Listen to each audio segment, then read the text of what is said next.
오늘 주신 말씀 의지해서 교회 기도와 치유와 찬미의 집, 이런 제목으로 말씀을 증거합니다. 요즘에 우리 교회의 어성경 신약 성경방 열기가 뜨겁습니다. 지난 화요일에 공부하시는 모습 봐서 보니까 다들 무거운 가방을 들고 오시는데 그 가방을 들고 와서 책상에 딱 펼쳐 놓으시는데 참 그 모습이 아름답습니다. 신약 어성경 이 책하고요, 또 어성경 내비게이션, 또 어성경 신약 워크북, 그리고 성경책까지 책상에 딱 펼쳐 놓으시고 열심히 공부하는데 그 무게가 만만치 않습니다. 에이구 무거워 하시면서 다 가지고 오셔요. 뿐만 아니라 간식도 넉넉하게 챙기셔가지고 오셔가지고 함께 나눠서 먹으면서 정말 공부하니까 얼마나 좋은지 모릅니다.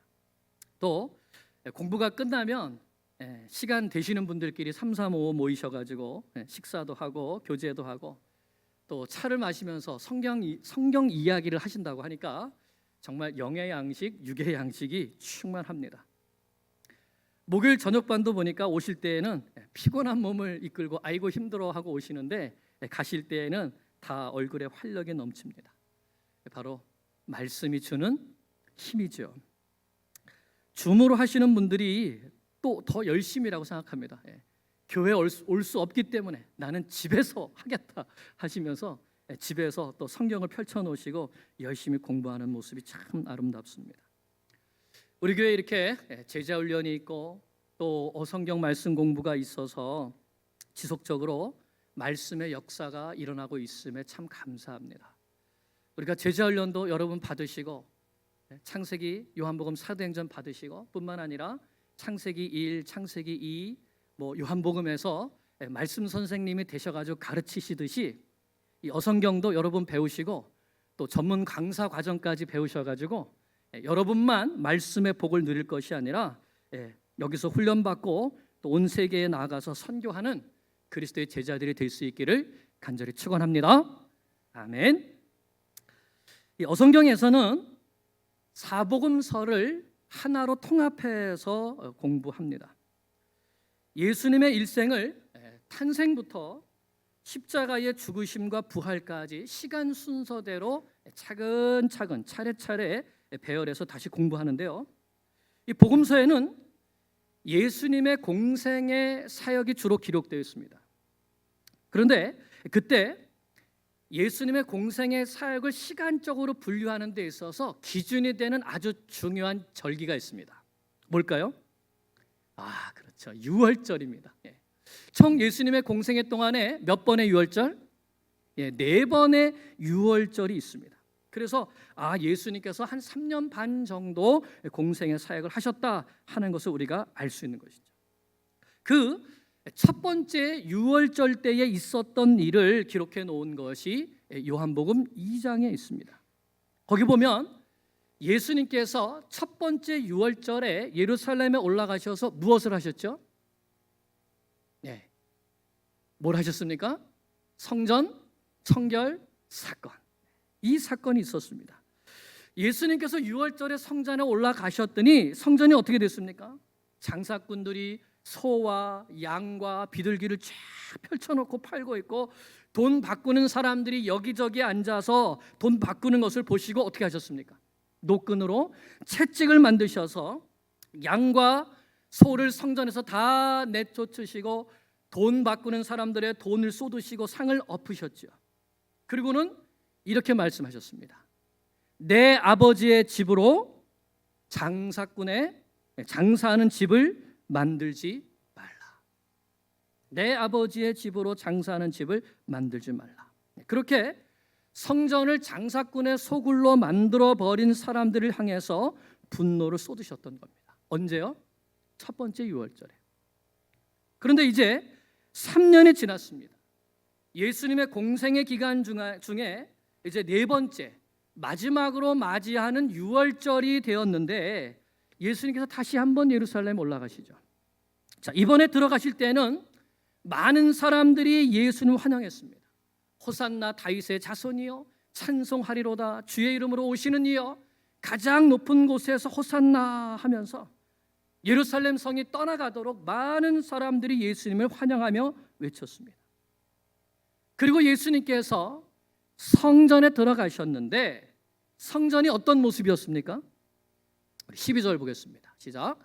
돈 바꾸는 사람들의 상과 비둘기 파는 사람들의 의자를 둘러 엎으시고, 성전에 들어가셨더니 매매하는 모든 사람들이 있었던 것이죠. 그래서 그 사람들 내쫓으시고 돈 바꾸는 사람들 상, 비둘기 파는 사람들의 의자 다 둘러 엎으셨다는 겁니다. 3년이 지났는데 바뀐 것이 있습니까? 없습니까? 바뀐 것이 하나도 없었던 것이죠. 여전히 장사꾼들이 자리를 차지하고 소와 양과 비둘기를 팔고 있었고, 또 여전히 돈 바꾸는 사람들이 상을 펼쳐놓고 환전 장사를 하고 있었던 겁니다. 그래서 다시 한번 예수님은 장사꾼들을 쫓아내시고 환전하는 상을 둘러 엎으셨습니다. 다시 한번 분노를 쏟아내신 것이죠. 그런데 그 이유가 무엇입니까? 13절을 보겠습니다. 시작. 그들에게 이르시되 기록된 바 내 집은 기도하는 집이라 일컬음을 받으리라 하였거늘 너희는 강도의 소굴을 만드는도다 하시니라. 사실 이 강도의 소굴, 성전을 강도의 소굴이라고 말했던 것은 이미 600년 전에 예레미야 선지자가 선포했던 말입니다. 예레미야 7장 4절과 11절 말씀을 보면 이렇게 말씀합니다. 너희는 이것이 여호와의 성전이라 여호와의 성전이라 여호와의 성전이라 하는 거짓말을 믿지 말라. 내 이름으로 일컬음을 받는 이 집이 너희 눈에는 무엇으로? 도둑의 소굴로 보이느냐? 보라, 나 곧 내가 그것을 보았노라 여호와의 말씀이니라. 그러니까 예수님께서 보시기에 바벨론에게 멸망당하기 직전의 예루살렘 성전의 모습이나 포로 귀환해서 다시 지어진 이 성전의 모습이나 겉모습은 더 화려해진 줄 모르겠지만 그 내용, 그 속은 어떻다는 것입니까? 똑같이 변하지 못하고 여전히 강도의 속을 도둑의 소굴이 되어 있다는 것입니다. 그걸 보시면서 탄식하신 것이죠. 예레미야는 멸망하여 포로로 잡혀갈 이스라엘 백성들에게 선포한 것입니다. 계속해서 우리 예레미야 7장 9절 10절 말씀을 보겠습니다. 너희가 도둑질하며, 이 백성들의 삶을 말하는 겁니다. 너희가 도둑질하며 살인하며 간음하며 거짓 맹세하며 바알에게 분향하며 너희가 알지 못하는 다른 신을 따르면서 내 이름으로 일컬음을 받는 이 집에 들어와서 내 앞에 서서 말하기를 우리가 구원을 얻었나이다 하느냐, 이는 이 모든 가증한 일을 행하려 함이로다. 구원받았기 때문에, 우리는 하나님의 백성이기 때문에 이런 일 다 해도 괜찮다, 이런 마음으로 살고 있고 이런 마음으로 지금 내 집에 와서 예배를 드린다고 하는 것이죠. 그러니 이 말씀이 기가 막히지 않습니까? 오늘날 말로 표현하자면 이런 것 같습니다. 너희가 예수 믿는다고 하면서 세상 사람들과 똑같이 살고 있구나. 정직하게 장사하지 않고 저울을 속이고 마음에는 미움과 분노를 가득 담고 원수를 갚으면서 살아가고 있구나. 이 세상 사람들처럼 정욕에 빠져서 음행하고 자기 유익을 위하여 거짓말하고 물질을 숭배하고 돈 하면서 살아가면서 내 집에 와서는 우리는 구원받은 하나님의 백성이라고 하느냐. 그런 너희들이 와서 예배드린다고 하는 이곳이 강도의 소굴이 아니겠느냐 하시는 말씀인 것입니다. 예수님께서 보시는 성전도 그랬던 것입니다. 그 당시에 대제사장 가문이 로마의 정치 세력과 결탁해서 돈을 주고 대제사장 자리를 샀습니다. 그러니까 돈을 주고 샀으니까 어떻게 됩니까? 그 돈이 어디서 나와야 돼요? 이제 다시 백성들에게 그 돈을 뜯어내야 되죠. 그래서 본전보다 더 뽑아내야 되니까 성전에서 장사를 하는 것입니다. 누가요? 대제사장 가문이. 그것도 어마어마하게 이 성전의 재물을 가지고 장사하면서 폭리를 취했습니다. 예를 들어서요, 그 당시에 비둘기 한 마리가 지금 가격으로 성전 밖에서는 보통 거리에서는 비둘기 한 마리가 4불에 팔렸습니다. 그런데 성전 안에서는 이거는 검사를 한 정결한 제물이다, 대제사장 가문에서 이미 검수한 제품이다 하고 얼마에 판지 아십니까? 75불이에요. 얼마짜리를요? 4불짜리를 75불에 팔았습니다. 그것뿐만이 아니죠. 환전하는 사람들이 로마 돈이나 그리스 이 돈 같은 것들은 성전에 바칠 수 없으니까 이 이스라엘의 돈인 세겔로 바꿔야 됩니다. 그 바꿀 때 여전히 폭리를 취하면서 돈을 받고 팔았던 것이죠. 그러니 안나스 가문이 예물로 제물 장사를 하는 거나 또는 제사장 가문과 결탁된 사두개인들이 환전상을 하면서 돈을 챙기는 것이나, 자, 이 모든 것이 무엇이 문제입니까? 돈이 문제인 거예요. 성전이 완전히 비즈니스판이 된 것이죠. 여러분, 중세 시대의 교회 타락의 큰 원인 중에 하나가 무엇이었습니까? 돈이었습니다. 베드로 성당을 짓는다고 큰 돈을 모으기 위해서 뭘 팔았습니까? 면죄부를 팔았죠. 면죄부를 왜 팔았습니까? 돈을 벌기 위해서요. 성직을 돈을 들고 사고 팔다 하다 보니까 그 성직에 오르게 되면 뭘 챙겨야 됩니까? 돈을 챙겨야 되죠. 교회가 돈을 밝힐 때 타락했습니다. 오늘날 많은 교회의 타락의 문제도 돈이 문제이지 않습니까? 교회가 무슨 기업이나 되는 듯이 이익을 남기려고 하고, 교회는 연초에 시작된 그 금액과 연말에 하는 금액이 어떻게 돼요? 남아야 됩니까? 같아야 됩니까? 거의 같아야 돼요. 거의 같아야 돼요. 하나님께서 주신 물질을 하나님을 위해, 또 성도를 위해, 선교를 위해서 계속 흘려보내는 것이 교회의 역할이고 사명인 것이죠. 그런데 목사가, 장로가 헌금을 자기 마음대로 쓰고 사회적으로, 도덕적으로 본이 되기는커녕 오히려 부정부패의 온상이 되고 있기 때문에 교회가 세상으로부터 지탄받는 것입니다.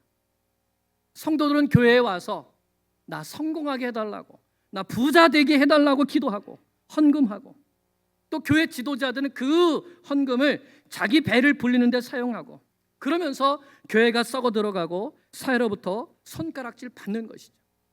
그것이 뭡니까? 그것이 바로 강도의 소굴을 만드는 것입니다. 하나님의 전을 강도의 소굴로 만드는 것이죠.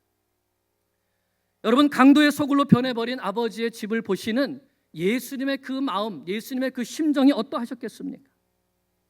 그 당시에 예루살렘의 유월절을 맞아서 많은 사람들이 예루살렘에 모여들어 있었습니다. 거기에 보면 성전을 관리하고 유월절 제사를 드릴 많은 제사장들도 있었고, 또 정치적인 리더 그룹인 사내들인 공의회, 그 공의회 회원들도 거기에 가득 있었고요. 또 백성들에게 존경받는 바리새인들도 있었고, 전 세계에서 유월절 지키기 위해서 찾아온 회당장들, 랍비들, 경건한 유대인들, 많은 사람들이 있었는데 그 중에 누구 하나, 지금 예루살렘에서 이루어지고 있는 이 장사판에 대해서 이의를 제기하는 사람이 하나도 없었다는 것이죠. 죄를 죄라고 지적하는 사람이 없었습니다. 오직 예수님만이 이 광경을 도저히 눈뜨고 보실 수 없었기 때문에 이렇게 죄를 꾸짖고 책망하시고, 회개하지 않고 돌이키지 않는 제사장들과 백성들의 완악함을 보시면서 분노하시는 것입니다. 그러므로 여러분, 오늘 우리도 우리의 심령을 가만히 잘 살펴보아야 합니다. 우리의 교회도 가만히 잘 살펴보아야 하는 것이죠. 내 심령 속에 이런 것이 있다면 세상과 똑같이 세상을 사랑하고 돈을 사랑하면서 내가 하나님의 백성이다라고 하는 이런 모습이 있다면, 하나님의 교회라고 하면서 돈 하는 이런 문제가 있다면 우리는 반드시 회개의 열매를 맺어야 하는 것입니다. 그러면 여러분, 성전은 어떤 곳이 되어야 합니까? 교회는 어떤 곳이 되어야 하나요? 첫째로 교회는 기도하는 집이 되어야 합니다. 13절 말씀에서 예수님은 내 집은 무슨 집이라고요? 기도하는 집이라 하셨습니다. 여러분, 성전을 하나님께 지어드렸던 솔로몬이 그 성전을 지어드리면서 어떤 기도를 하였는지 기억하시죠? 솔로몬이 성전을 지어드렸는데 자신이 지어드린 이 성전이 하나님이 거하시는 집이 될 수 없다는 것을 솔로몬도 잘 알고 있었습니다. 역대하 6장 18절에 이렇게 솔로몬이 기도하죠. 말합니다. 하나님이 참으로 사람과 함께 땅에 계시리이까 보소서. 하늘과 하늘들의 하늘이라도 주를 용납하지 못하겠거든 하물며 내가 건축한 이 성전이오리까. 내가 이 성전을 건축했다고 하나님이 여기에 오셔서 사시겠습니까? 그렇지 않다는 것이죠. 그러면 성전은 무엇입니까? 솔로몬이 계속 말합니다. 기도합니다. 솔로몬은 성전에서 기도할 때에 하나님께서 들어주신다는 것을 믿고 기도합니다. 19절에 보면 그러나 나의 하나님 여호와여 주의 종의 기도와 간구를 돌아보시며 주의 종이 주 앞에서 부르짖는 것과 비는 기도를 들으시옵소서. 그러니까 이 전이 하나님을 용납할 수 없고 하나님이 거하시는 전이 될 수 없다는 것을 알면서 그러나 이 전에서 주를 향하여 여호와께 간구하면 주는 들어주시옵소서 이렇게 간구하는 것이죠. 그러면서 이어지는 말씀을 보면 여러 가지 경우들을 쭉 나열하면서 하나님 이럴 때 이 전에서 기도하면 들어주세요. 저럴 때 이 전에서 기도하면 들어주세요라고 하는데 뭐라고 하느냐? 이렇게 기도합니다. 하나님 범죄하여 비가 오지 않을 때에 이 전에서 기도하면 들어주시옵소서. 하나님 전쟁에서 패했을 때에 이 전에서 기도하면 들어주시옵소서. 심지어는 하나님 우리가 잘못하여서 포로로 잡혀갔을지라도 그때에 회개하고 이 전을 향하여 기도하면 들어주시옵소서. 솔로몬은 자신이 지어드린 이 성전이 무슨 집이라는 것을 기도하는 집이라는 것을 잘 알았다는 것입니다. 그래서 솔로몬이 이렇게 하나님 앞에 기도했을 때에 그 기도를 다 들으신 하나님께서 뭐라고 응답해 주십니까? 역대하 7장에 보면 이렇게 말씀하십니다. 함께 내 이름으로 일컫는 내 백성이 그들의 악한 길에서 떠나 스스로 낮추고 기도하여 내 얼굴을 찾으면 내가 하늘에서 듣고 그들의 죄를 사하고 그들의 땅을 고칠지라. 이제 이곳에서 하는 기도에 내가 눈을 들고 귀를 기울이리니 이는 내가 이미 이 성전을 택하고 거룩하게 하여 내 이름을 여기에 영원히 있게 하였음이라. 내 눈과 마음이 항상 여기에 있느니라. 아멘. 이 성전, 그래 내가 말한 대로 무슨 집이다? 기도하는 집이다. 그러므로 내 눈과 내 귀와 내 마음이 항상 여기에 있을 것이니 너희가 이곳에서 회개하고 기도하면 내가 듣고 내가 고치고 내가 응답하겠다. 이것이 바로 성전이었습니다. 그런데 이 성전에서 기도하는 소리가 아니라 장사꾼들이 소 사세요, 양 사세요 하면서 외치는 소리. 자, 돈 바꿔드립니다. 로마 돈, 헬라 돈, 성전에서 쓰는 세겔로 바꿔드립니다. 이런 소리로 가득 차 있었다는 것입니다. 기도의 스토리가 들리지 않고 하나님의 전에 모여 있다고 하면서 세상의 소리만 가득 찼다는 것이죠. 그래서 예수님께서 분노하시고 다 내어 쫓으신 것입니다. 여러분, 성전은 기도하는 집입니다. 마가복음은 만민이 기도하는 집이라고 했습니다. 여러분, 이 전에서 기도하고 계십니까?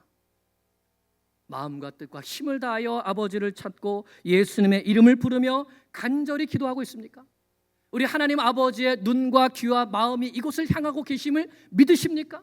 내가 여기에서 마음을 다하여 간절히 기도할 때 하나님께서 들으시고 우리의 기도에 응답해 주실 것을 믿으십니까? 그런 사람이 기도하는 것이죠. 여러분, 기도에 대해서 예수님께서 무엇을 약속해 주셨습니까?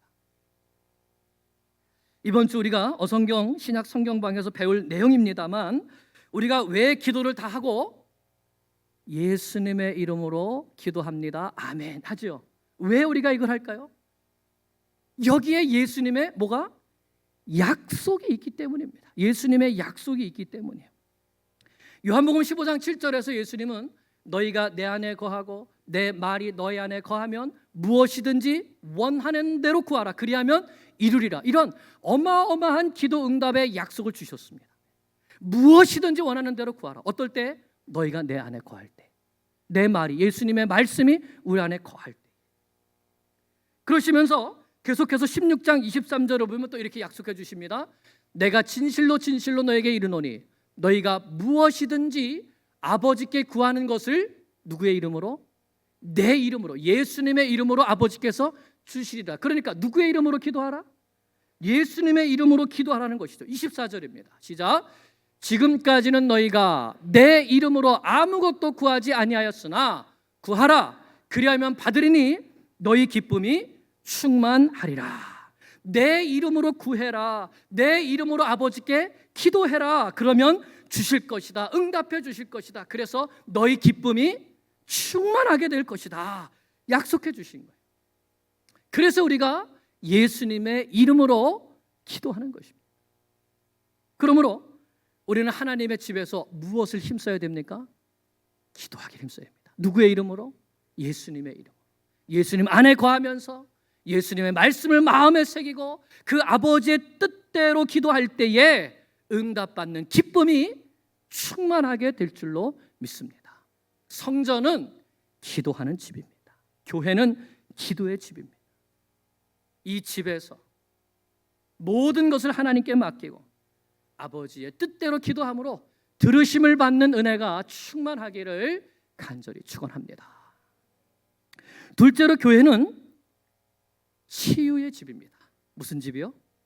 치유의 집입니다. 여러분 14절 보실까요? 시작.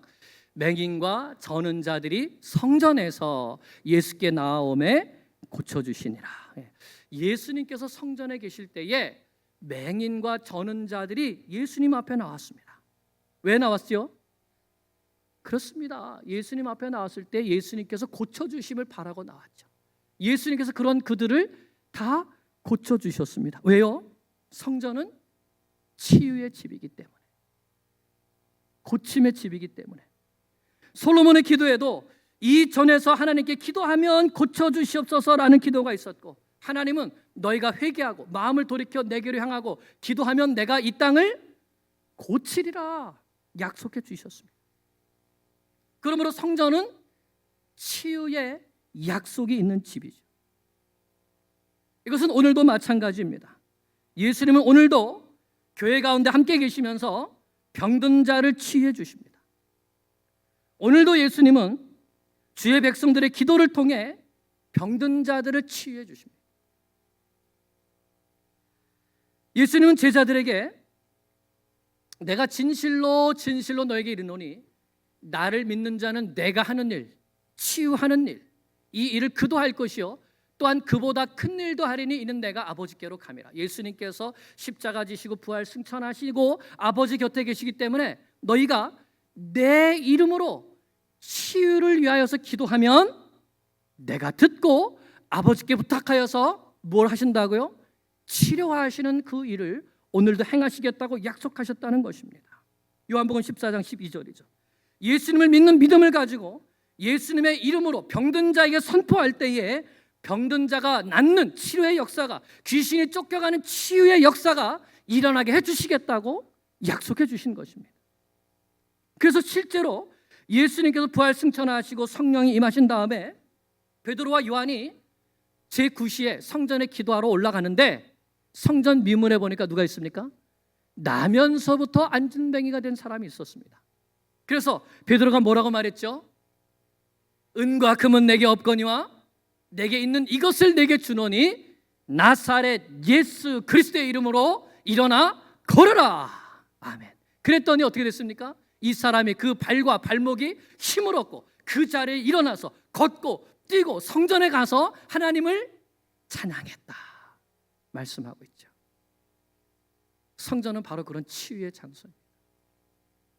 오늘도 먼저 그의 나라와 그의 의를 구하며 주님 영광에서 힘차게 살다가 우리 몸이 아프게 되었을 때 또는 영적으로 낙담하게 되었을 때 이 전에 와서 예수님의 이름으로 기도하면 주께서 치료해 주시는 것을 믿습니다. 여러분, 우리 김금순 집사님 어제 신방하고 왔는데요, 뇌출혈로 쓰러지셔가지고 병원에 계시면서 얼마나 힘드셨습니까? 음식을 못 드시니까 튜브를 꽂아가지고 음식이 하셨는데 점점 말라가기만 하고 도저히 좋아지지 않는 거예요. 저희들이 어떻게 기도했습니까, 여러분? 수요기도 때, 또 금요기도의 시간 때 어떻게 기도했습니까? 하나님, 집사님 빨리 거기 병원에서 나와서 집으로 오시든지 아니면 가까운 곳으로 오시든지 해서 우리가 함께 협력하며 돌볼 수 있게 해주세요. 그렇게 기도했는데요, 그 다음 날인가 이 음식 넣는 호수가 빠졌습니다. 그 음식을 못 먹잖아요. 못 드셔요. 그래서 이걸 그럼 어떻게 되느냐? 맨하탄에 있는 병원 응급실에 갔는데 이거를 다시 호수를 꽂아야 되는데 그러려면 전신 마취를 또 해야 된다. 그래 지금 기력이 없는데 전신 마취 하시면 어떻게 되겠어요? 그래서 아드님이 이제 이런 상황들을 우리 전도사님께 알려가 저한테 말씀해 주시는데 제 마음에 무슨 생각이 드냐면 잘됐다. 잘됐다, 이거 잘됐다.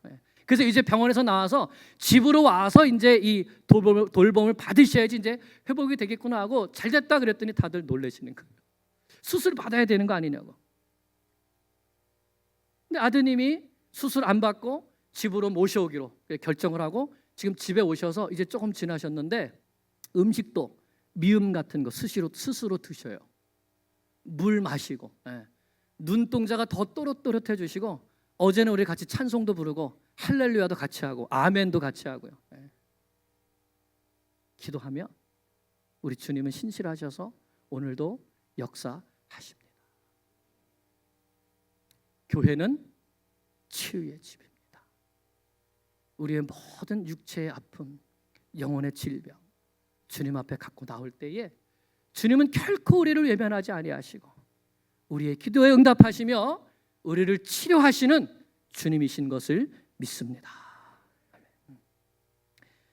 사도들의 능력이 얼마나 크게 나타났는지요, 나중에는 사람들이 베드로가 지나갈 때 혹시 그 그림자라도 이렇게 덮이면은 병고침을 받을까 해서 침대와 요를 가져다가 이 사도들이 지나는 길 앞에다 누워놓을 정도였습니다. 너희가 나보다 이보다 더 큰 일도 하리라 하는 주님의 약속의 말씀이 이루어지는 것이죠. 교회는 치유의 집입니다. 이것을 믿고 우리가 치유를 위하여서 또한 간절히 기도하는 성도들 될 수 있기를 간절히 축원합니다. 마지막 세 번째로 성전은 어떤 집일까요? 성전은 찬미의 집입니다. 우리 15절 16절 보겠습니다. 대제사장들과 서기관들이 예수께서 하시는 이상한 일과 또 성전에서 소리질러 호산나 다윗의 자손이여 하는 어린이를 보고 노하여 예수께 말하되 그들이 하는 말을 듣느냐? 예수께서 이르시되 그렇다. 어린 아기와 젖먹이들의 입에서 나오는 찬미를 온전하게 하셨나이다 함을 너희가 읽어본 일이 없느냐 하시고. 아멘. 자, 보니까 성전에서 어린 아이들이 무엇을 했습니까? 예수님을 찬미했습니다. 뭐라고요? 호산나 다윗의 자손이여, 우리를 구원해 주시는 구원자여, 메시아여, 이렇게 찬송했다는 것이죠. 대제사장들과 서기관들이 그 찬미 소리가 못마땅했습니다. 그래서 예수님께 화를 내고 아이들에게 화를 내면서 이런 소리 하는 게 마땅하냐라고 했죠.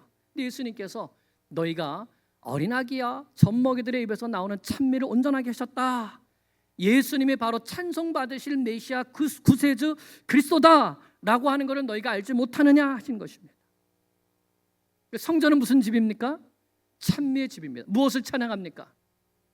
천지 만물을 창조하시고 오늘도 우리를 다스리시는 하나님을 찬송하고요, 우리 가운데 오셔서 십자가를 지시고 우리를 죄와 사망에서 구원해 주신 우리 구주 예수 그리스도를 찬양하고 오늘도 우리와 함께 계시면서 우리를 변화시켜 주시고 우리를 영원한 하나님 나라로 인도해 주시는 성령 하나님의 능력과 역사를 찬미하는 것, 영원히 찬양받으실 삼위일체 하나님을 찬송하는 곳이 어디입니까?